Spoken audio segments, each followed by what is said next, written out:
Halo, selamat datang di RCK Misteri. Kali ini, aku akan bercerita dari sebuah cerpen yang berjudul Rumah Tua Bawa Petaka. Jangan lupa subscribe, like, sebagai bentuk dukunganmu pada channel ini. Nggak kerasa, sekarang udah 2 tahun lebih dari kematiannya Erin. Di lain sisi, aku nggak pernah bisa ngelupain semua hal tentang Erin. Namun nyatanya, di kelas 3 SMK ini, aku sudah punya pacar dan udah kejalin cukup lama. Namanya Devi. Dia ceria, senyumnya manis, dan tawanya selalu membuatku semangat. Aku gak pernah berpikir kalau Devi adalah penggantinya Erin.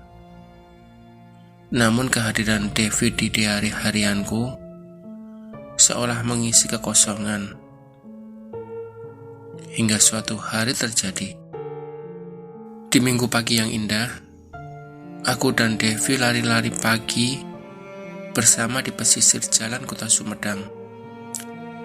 Hangatnya mentari menyinari atmosfer bumi, menambah keharmonisan langkah kaki kami berdua.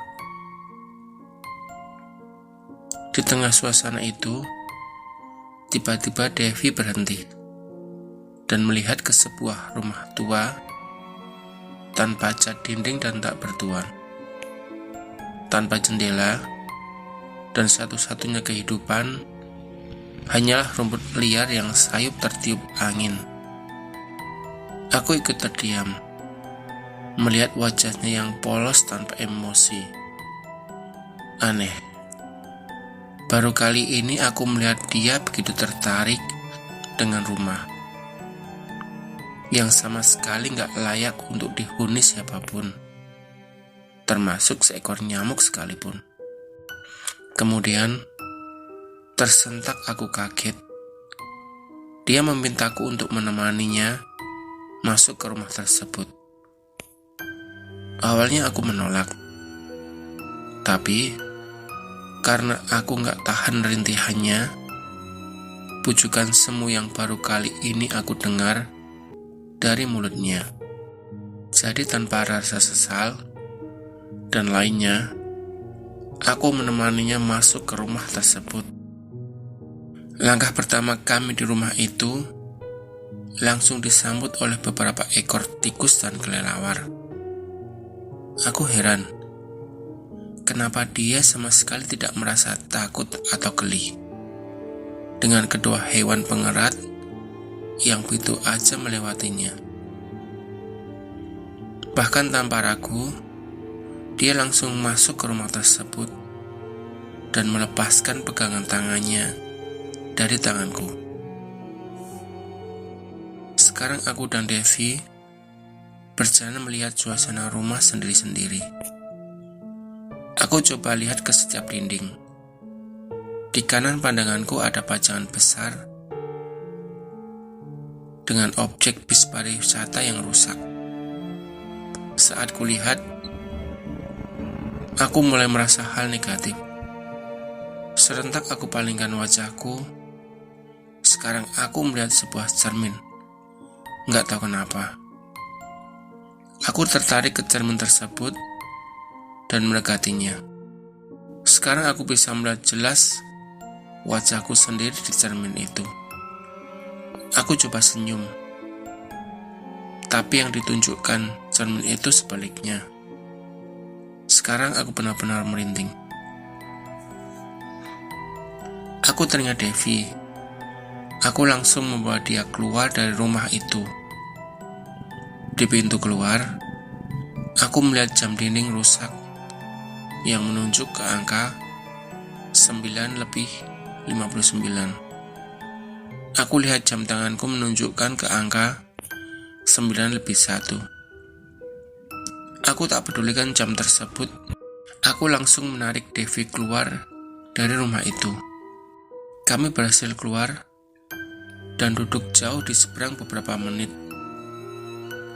Sekarang, aku mulai bisa merasakan ketenangan. Aura sejuk dan nyaman mulai terasa dan membuat pikiran bersih. Aku ceritakan ke Devi semua yang terjadi di rumah itu. Aku memintanya untuk menceritakan semua hal yang dia lihat dan dia rasakan. Heran sekali, aku mendengar cerita yang begitu panjang, seolah dia tinggal lama, berhari-hari, bertahun-tahun, dan seakan selamanya.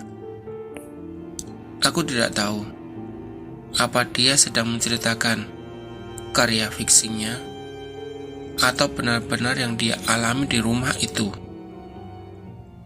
Dan di akhir cerita, dia bilang, "Sayang, kamu harus percaya kalau aku benar-benar sempat melihat ruangan gelap dan ada seseorang yang bersayap indah yang memanggilku."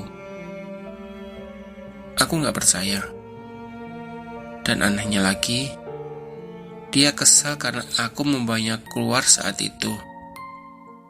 Ujung-ujungnya, aku malah bertengkar dengan Devi.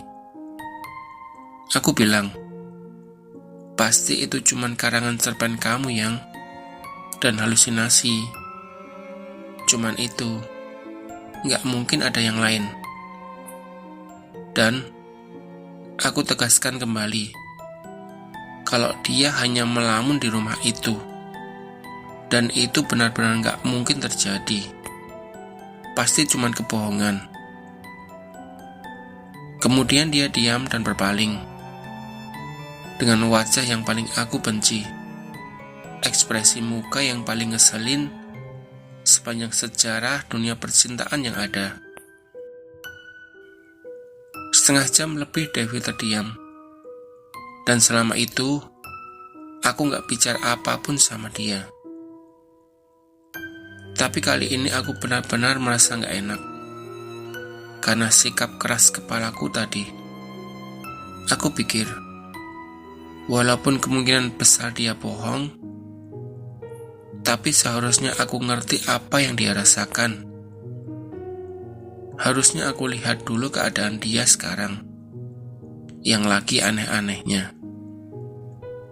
Dan aku mencoba minta maaf. Maaf ya tadi, aku terlalu keras ke kamu. Aku bersifat seperti itu, ya karena untuk kamu juga. Dia melihat ke arahku dan jawab, "Gak apa-apa, aku udah ngelupain itu. Cuman, aku pengen kamu nganterin aku lagi ke rumah itu." Ya ampun, aku kaget dicampur gelisah. Tapi aku bertekad aku gak bakalan mau, walaupun dia membujuk aku seperti apapun. Dan akhirnya kami berdua mulai adu mulut lagi. Lama-lama perbincangan hebat kami malah semakin sengit. Dan terakhir dia bilang, "Ya udah, kalau gak mau nganter, aku pergi sendiri aja." Tapi aku masih teguh pada pendirianku. "Silakan, aku juga gak akan pernah nganter kamu kembali ke rumah itu." Dia malah kesal dengan jawaban dariku. Dia langsung pergi untuk nyebrang lagi ke rumah itu. Aku diam gak peduli apapun. Tapi aku lihat jam dan angkanya menunjukkan ke 9:59. Dan itu mengingatkanku kembali akan semua kejadian di rumah itu. Aku langsung perhatikan Devi menyeberang jalan. Tapi di kejauhan jalan, aku lihat ada satu bis pariwisata dengan kecepatan penuh. Dan mungkin sopirnya tidak sadar kalau di depan masih lampu merah. Kemudian aku perhatikan lagi, Devi telah setengah jalan ke seberang. Aku langsung lari. Aku gak peduli akan pendirianku. Aku berusaha untuk selamatkan Devi, karena sepertinya dia dan penyeberang lainnya nggak sadar akan bis tersebut. Tapi tiba-tiba bis langsung menabrak kendaraan yang ada di depannya, dan aku lihat terjadi tabrakan beruntun. Aku cemas. Jangan-jangan aku cari di mana Devi. Apa dia udah sampai ke seberang? Apa dia selamat? Asap dan debu menghalangi pandanganku. Aku melihat ke pinggir. Orang-orang berusaha membantu kecelakaan ini. Tapi aku masih belum menemukan Devi. Mungkin dia udah sampai ke rumah itu, pikirku. Tapi aku lihat di sebelahku ada mobil yang ketabrak. Dan sebelahnya lagi, aku melihat tubuh perempuan tergeletak berlumuran darah. Aku mendekatinya perlahan, dan ternyata itu Devi. Innalillahi. Tubuhku lemas. Aku terjatuh di antara semua keributan pasca kecelakaan ini. Aku lihat ke kanan. Kembali ada satu lagi bus mendekat dan sangat cepat. Aku gak ngerti kenapa. Aku malah diam saja di samping jasad Devi. Di saat bis itu hendak menabrakku, tubuhku seolah tidak bisa digerakkan dan seakan menerima takdir yang beberapa detik lagi akan menimpaku. Tubuhku seolah tidak bisa digerakkan dan seakan menerima takdir yang beberapa detik lagi akan menimpaku. Kemudian, saat bemper bis tersebut tepat nempel di wajahku, aku tersadar. Ternyata semua itu hanya lamunanku. Ternyata sekarang aku masih di rumah tua itu, melihat diriku sendiri di cermin. Aku lihat jam tanganku masih menunjukkan angka 8:31. Dengan penuh kesadaran, aku membujuk Devi untuk segera pergi dari rumah tua ini. Dia ketakutan, dan dia juga memintaku untuk mengantarkan langsung pulang ke rumah. Akhirnya, sampai juga di rumah Devi dengan selamat. Dia mengajakku untuk masuk dan diam dulu di rumahnya. Di ruang tamu, aku duduk dengan Devi. Kami saling menceritakan semua hal yang dialami di rumah itu. Aku menceritakan lamunanku. Dia juga menceritakan yang dia alami. Ceritanya sama dengan apa yang dia ceritakan saat aku berhalusinasi. Namun kali ini dia bilang kalau itu gak nyata dan cuman halusinasinya di rumah itu. Dia ceritain kalau dia sempat melihat ke ruangan gelap dan melihat seseorang yang bersayap indah. Dan dia tinggal di sebuah tempat seperti surga, bertahun-tahun dan abadi. Tapi ketika dia hendak didorong ke kawah api, mungkin itu neraka, dan terjun ke dalamnya. Dia tersadar kalau itu cuman lamunannya. Aku masih bingung dan belum mengerti apa yang benar-benar terjadi. Tapi karena aku banyak tugas di rumah, aku pamitan sama Devi dan keluarganya. Aku langsung pulang ke rumah. Di rumah, aku masih memikirkan kejadian hari ini, terutama yang terjadi padaku. Aku pikir, apakah lamunanku di rumah itu masa depan yang akan terjadi? Aku istirahat dan duduk di kursi melihat acara TV. Aku coba lihat berita, dan aku kaget dan tidak percaya kalau di lampu merah dekat seberang rumah tua itu ada kecelakaan beruntun yang disebabkan oleh 2 bis pariwisata. Dan aku lihat waktu kejadiannya pukul 9:59 dan memakan korban tewas 28 orang, termasuk para penyeberang jalan. Aku pikir, kalau Devi bersikeras seperti yang kulamunkan, korbannya pasti akan 30 orang, ditambah aku dan Devi. Tapi aku masih sulit memahami yang terjadi. Rumah itu, Devi, dan petaka yang hampir saja menimpaku dan Devi hari ini. Hingga selama sebulan, aku gak berani datang lagi ke rumah itu, walaupun hanya melihat dari jauh. Sampai terdengar berita kalau rumah itu dibongkar dan diratakan untuk dijadikan pemakaman umum. Aku penasaran dan pengen lihat, karena kabarnya banyak korban kecelakaan yang tewas dimakamkan di sana. Dan sampailah aku di sana, ternyata kalau sudah rata, tempatnya menjadi kelihatan lebih luas. Aku lihat ada orang tua berpakaian hitam di sana. Aku hampiri dan dia berucap, pemakaman ini dulunya adalah pemakaman juga. Aku tidak mengerti, tapi aku mengobrol cukup banyak dengan dia. Hingga aku beranikan diri untuk menceritakan kejadian sebulan ke belakang.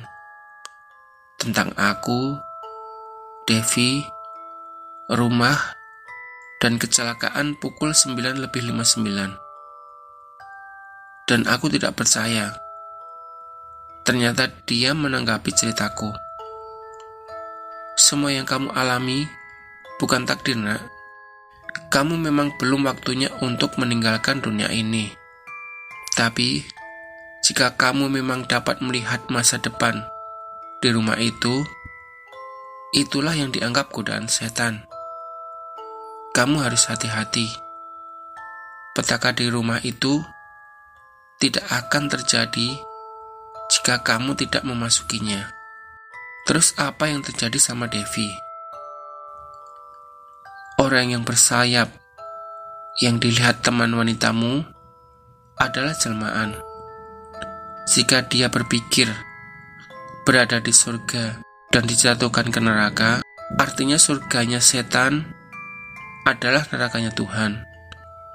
Setiap orang harus berhati-hati dalam mengambil jalan pilihannya. Aku mengangguk, walaupun jujur sebenarnya aku kurang paham apa yang dia ucapkan. Tapi aku pikir itulah jalan yang ditunjukkan Tuhan, dan aku harus menerimanya. Mungkin itu pesan untuk jadi pelajaran hidupku. Serentak aku tanggahkan kepalaku ke langit. Aku lihat awan, dan aku rasakan angin sejuk di pemakaman itu.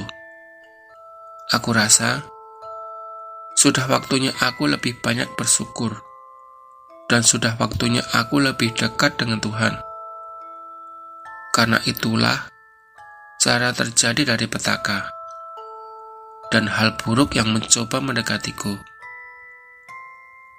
Terakhir, aku lupakan semua yang terbelakang, dan aku coba semangat lagi untuk lari ke depan.